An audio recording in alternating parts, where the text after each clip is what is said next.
சென்னை அணி 6வது டைட்டில் இருந்தாரா அடிக்கும் அப்படின்னு சொல்லிட்டு எல்லாருமே எதிர்பார்த்துட்டு இருந்த நிலையில அவங்களோட ரசிகர்களே பார்த்தீங்கன்னா ரொம்ப திக்கு நிமிடங்கள்ல தான் இருக்காங்க. என்னப்பா பார்க்கறதுக்கு ஜிம்பாவே டீம் மாதிரி இருக்கு, இதை எப்படிப்பா ஃபைனல் போகும், குவாலிஃபை ஆகுமா இல்லையா அப்படின்னு சொல்லிட்டு தெரியல அப்படின்ற மாதிரி சொல்லியிருக்காங்க.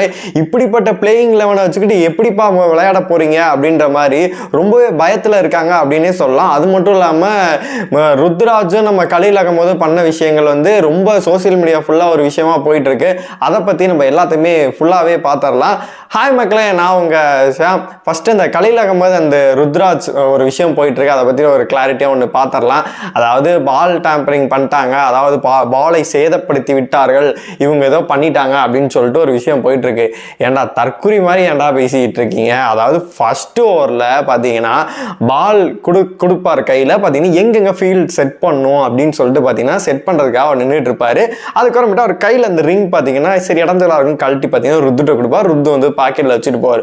உடனே ஃபர்ஸ்ட் ஓவர்லேயே வாடா பண்ண முடியும், கொஞ்சமாச்சும் நியாயம் வேணாமா? அதை வந்து புரியாதவங்க நிறைய பேர் இருப்பீங்க. அதை வந்து பாலை சேதப்படுத்துறதுனா என்ன அப்படின்னு கேட்டிங்கன்னா, பால் வந்து பார்த்தீங்கன்னா ஒன் சைடாக வந்து ஸ்விங் ஆகும். அதுக்காக பார்த்தீங்கன்னா ஒரு இந்த சோடா முடி இந்த மாதிரி வச்சு நிறைய விஷயங்கள்லாம் பண்ணி பார்த்தீங்கன்னா பாலை போட்டு கிறுக்குன்னு வச்சு பண்ணாங்க அப்படின்னா ஒரு சூப்பராக ஸ்விங் ஆகும், டக்குன்னு விக்கெட் எடுக்கும், அழகாக போகும். அதுக்காண்டி அந்த மாதிரி விஷயங்கள்லாம் பண்ணுவாங்க. ஃபர்ஸ்ட் ஓவர்லேயே வாடா, T20லே வாடா, ஏன்டா அப்படி போட்டு உருட்டிக்கிட்டு இருக்கேன் அப்படின்னு சொல்லிட்டு சிஎஸ்கே ஃபேன்ஸ் எல்லாமே திட்டிக்கிட்டு இருக்காங்க அப்படின்னு தான் சொல்லணும். அதாவது ஒரு மும்பை தோத்து போச்சு, முடிஞ்சு போச்சு, அதுக்காக எதுக்கு இப்படிலாம் பண்றீங்க அப்படின்ற மாதிரி தான் இருக்கு. அதுக்கப்புறமேட்டு முக்கியமான விஷயம் என்ன அப்படின்னு கேட்டீங்கன்னா, ஃபர்ஸ்ட் மேட்ச்ல வந்து சிஎஸ்கேவோட பிளேயிங் 11 பார்க்கும்போது மகா மட்டமா இருந்துச்சு, அதுதான் உண்மை அப்படின்னே சொல்லணும். ஏன்னு கேட்டீங்கன்னா தீபக் கூட ஃபார்ம் அவுட், நீங்க ஒத்துக்கிட்டு தான் ஆகணும். அதே மாதிரி பார்த்தீங்கன்னா இவர் ராகுல் திரிபாதி அவர்களும் ஃபார்ம் அவுட் தான்.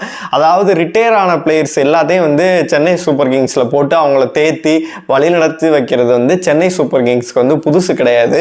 காலங்காலமாக இது இவங்க அதை தான் பண்ணிகிட்டு இருக்காங்க. இந்த வருஷம் பார்த்தீங்கன்னா அதே தான் வந்து தொடர்ந்து பண்ணிகிட்டு இருக்காங்க. ஃபார்ம் அவுட் ஆரியா எங்கள் டீமுக்கு வா அப்படின்னு சொல்லிட்டு பார்த்தீங்கன்னா நிறைய பிளேயர்ஸையும் தூக்கி உள்ளே போட்டிருக்காங்க. என்னை பொறுத்த வரைக்கும் நூர் அகமது வந்து பார்த்தீங்கன்னா கரெக்டான பிக், 10 வரல காமிச்சு எடுத்தாங்களா, நல்லா கரெக்டான பிக்காக இருக்கும். அப்புறம் மதிதா பத்திரானாவாக இருக்கட்டும்.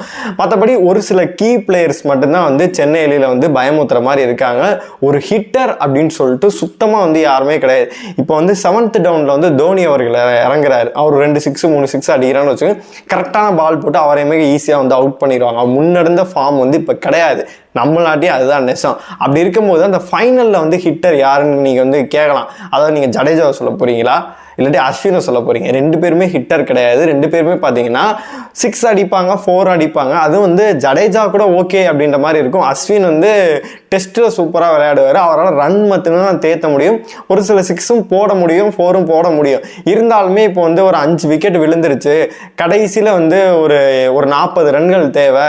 இப்போ வந்து பார்த்தீங்கன்னா ஒரு 2 ஓவர் 3 ஓவர் தான் இருக்குது அப்படின்ற மாதிரியே ஒரு கைரன் பொல்லாடு மாதிரியோ, அதுக்கப்புறம் பார்த்தீங்கன்னா நிறைய ஹிட்டர்ஸ் எல்லாம் இருப்பாங்க. ஒரு டேவிட் மில்லர், இந்த மாதிரி ஆண்ட்ரே ரசல், இந்த மாதிரி ஒரு பிளேயர்ஸ் எல்லாம் இருப்பாங்க அப்படின்னு கேட்டிங்கன்னா, அந்த மாதிரி ஒரு ஹிட்டரே வந்து பார்த்தீங்கன்னா சென்னையில் கிடையவே கிடையாது.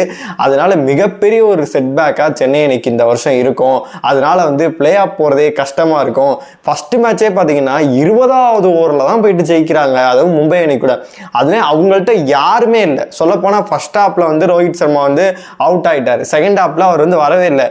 மஞ்சள் ஜெர்சியை வந்து அதாவது சப்ஸ்டியூட் ட்ரெஸ்ஸை போட்டு உட்காந்து கத்திக்கிட்டு உட்காந்து சூரியகுமார் எதுக்குடா ஓவரை கொடுத்துக்கிட்டு இருக்கேன்னு கத்திக்கிட்டு இருக்காரு. அதனால அவர் வெளியில் போய் உட்காந்துட்டார். அதனால பார்த்தீங்கன்னா அவர் இருந்தாலும் ஓவரை கூட மாற்றி கொடுத்துருக்கலாம். அதெல்லாம் அவருமே இல்லை. இவர் தப்பாக ஓவரை கொடுத்து பார்த்தீங்கன்னா ஜெயிக்க வச்சு, அவர் கரெக்டாக ஓவர் கொடுத்துருந்தாரு அப்படின்னா கண்டிப்பாக பார்த்தீங்கன்னா சென்னை எனக்கு தோற்கிறதுக்கான வாய்ப்புகள் அதிகமாகவே இருந்துச்சு. அதனால வந்து அந்த சத்ய பிரகாத்னு சொல்லிட்டு யாரோ ஒரு புது பையனை இறக்கி விட்டுருந்தாங்க, நாராயணன் சொல்லிட்டு.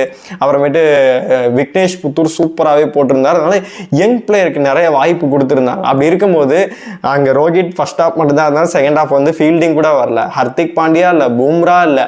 அப்படி இருக்கும்போது அந்த கடப்பார டீம் சுத்தமாகவே இல்லை. அப்படி இருக்கும்போது ஒரு ஜிம்பாவே டீம் மாதிரி வர்றது, இதுலேயே நீங்கள் வந்து இவ்வளோ திணறுறீங்கன்னா இன்னும் வந்து ஆர்சிபி மாதிரி ஒரு பலம் வாய்ந்த சொல்கிறதுக்கே கடுப்பாக இருக்குது. ஏன்னு கேட்டிங்கன்னா ஆர்சிபி இந்த ரொம்ப ஃபார்மில் இருக்குது அப்படின்னு தான் நினைக்கிறேன். ஓப்பனிங் பேர் த பெஸ்ட்டு பேராக சால்ட்டும் விராட் கோலியும் இருக்காங்க. அதனால் வரக்கூடிய மேட்சுகளில் வந்து கண்டிப்பாக வந்து கண்ணில் விரல விட்டு ஆட்டுவாங்க அப்படின்னு தான் நினைக்கிறேன். ஹோம் கிரவுண்டு வேறு. என்னையை பொறுத்த வரைக்கும் அந்த மேட்ச்சில் எனக்கு ஆர்சிபி கைடு தான் கைகள் ஓங்கி இருக்க மாதிரி எனக்கு தோணுது. உங்களை பொறுத்த வரைக்கும் என்ன தோணுதோ மறக்காமல் கமெண்ட் பாக்ஸ் சொல்லுங்கள். இந்த விஷயங்கள்லாம் மாற்றிட்டு ஜேமி ஓவர்டனை உள்ளே கொண்டு வந்து ஓப்பனிங் பேட்ஸ்மேனாக திருப்பாத்தி இல்லாமல் நம்ம ரச்சின் ரவீந்திராவையும் நம்ம ருத்துவுமே ஓப்பனிங் பண்ண வச்சு 1 டவுன் பார்த்தீங்கன்னா வேறு யாராச்சும் இறக்கணும் பிளான் பண்ணோம். அது மட்டும் இல்லாமல் விஜய் சங்கருக்கெல்லாம் உள்ளே கொண்டு வரோம். அவர் சூப்பராகவே விளையாடுவார். இந்த மாதிரி நிறைய விஷயங்கள் பண்ணிவிட்டு அங்கங்கே பேட்சை போட்டுனாங்கன்னா மட்டும்தான் வந்து அந்த ஃபைனல் ப்ளே ஆப்லாம் நினச்சி பார்க்க முடியும். இல்லைன்னா ஒன்றுமே பண்ண முடியாது அப்படின்றத என்னோட கருத்து. உங்களை பொறுத்த வரைக்கும் என்ன தோணுதோ மறக்காமல் கமெண்ட் பாக்ஸில் சொல்லுங்கள்.